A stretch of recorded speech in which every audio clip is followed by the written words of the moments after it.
we have not been able to live normal lives because of the virus. And now it's even worse. Washington, D.C. looks like a war zone right now because of a different virus. This virus is the big lie. The big lie that the election was stolen, spread by President Trump and his allies. And there's already an attempt by those who willingly spread this virus to avoid any accountability, to rewrite history. Here's House Republican leader Kevin McCarthy this week. What we saw last week was not the American way. Neither is the continued rhetoric that Joe Biden is not the legitimate president. Let's be clear. Joe Biden will be sworn in as President of the United States in 1 week because he won the election. Unbelievable. Zero acknowledgement that McCarthy himself, for 2 months, pushed that very same big lie rhetoric. President Trump won this election, so everyone who's listening, do not be quiet. Do not be silent about this. We cannot allow this to happen before our very eyes.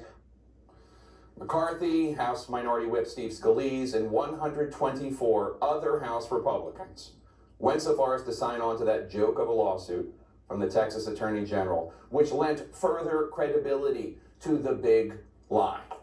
And where do people like that go to share the big lie? MAGA media. Get it right. They stole it. All right. We need to take it back for the people. MAGA media, where hosts not only didn't push back on the big lie, they also participated in it.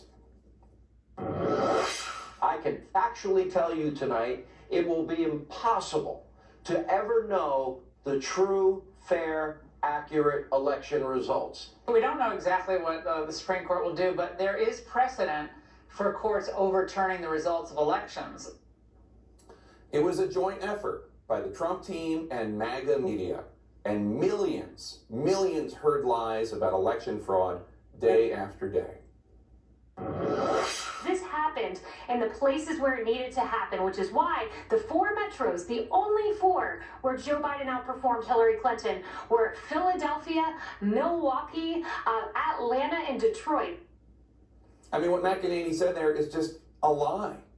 Biden's margin of victory outperformed Hillary Clinton's in at least 31 urban counties, and it just so happens Philly was not one of them. But still, month after month, millions infected with the virus of the big lie. And now, according to a Pew Research poll, 80% of Trump voters over 50 incorrectly believe that Trump definitely or probably won the election. 67% of Trump voters with college degrees believe the big lie. 82% of Trump voters without any college education believe the big lie. 2 days before the mob was chanting, "Hang Mike Pence," because he would not overturn the election, this is Mike Pence in Georgia. I know we all got our doubts about the last election. And I want to assure you, I share the concerns of millions of Americans about voting irregularities. And I promise you, come this Wednesday, we'll have our day in Congress. We'll hear the objections. We'll hear the evidence. The big lie that on January 6th the election could be overturned, and then came that day. The MAGA movement and MAGA media were all in. I have friends who've texted me who are not very political saying, "I'm coming to Washington, D.C. today because I can't handle what's happening in my country." I think it's not an understatement to say we're in a constitutional tinderbox right now. Let's have trial by combat.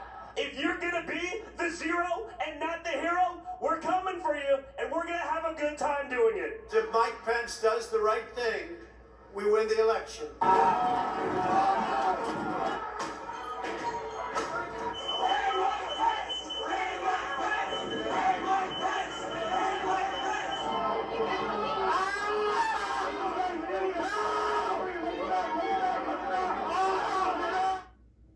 And that is how the terrorist attack of January 6th happened.